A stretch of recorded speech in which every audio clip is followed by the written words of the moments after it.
This is a demonstration of getting a OBJ out of Maya and into Equalizer so that everything's in sync as far as the positioning of everything. So first thing we're going to do is we can see that we've got an eyeball and we have a move for that object group. So what we need to do is we have to get the eyeball to be at 0. So it doesn't actually have to be at 0, but it has to be some frame that you can keep track of. So having it at the origin is probably the easy way of doing this. So we've got a keyframe here. What we're going to do is we're going to put a keyframe here of 0.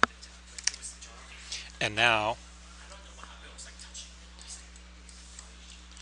we see that the eye is at the origin here.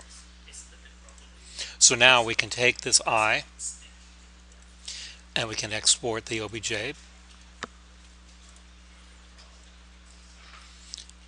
And let's have a frame number right there.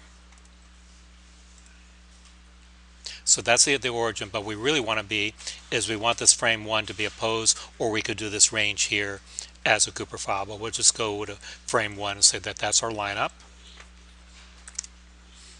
Again, if you save this, you'll have keyframes for the origin position and for your first frame or for your last frame lineup. So now we can do a pose saver, export pose.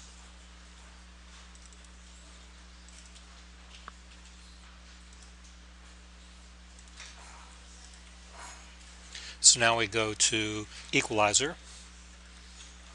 We create a new group, call it eyeball.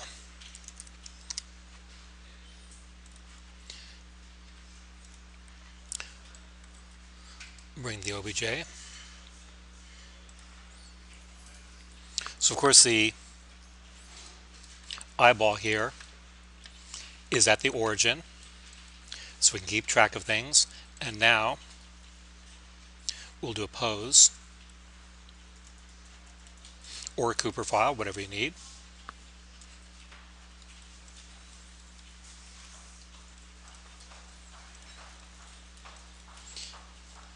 We import the pose, and now the entire group in the eyeball is underneath the camera, and everything's in sync with Equalizer and Maya as far as the OBJ and the animation here.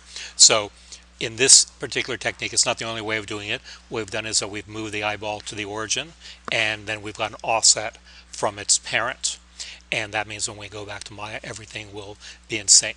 At this point, then we'd start adding our 2D tracks and project points, and then we'd have a solve.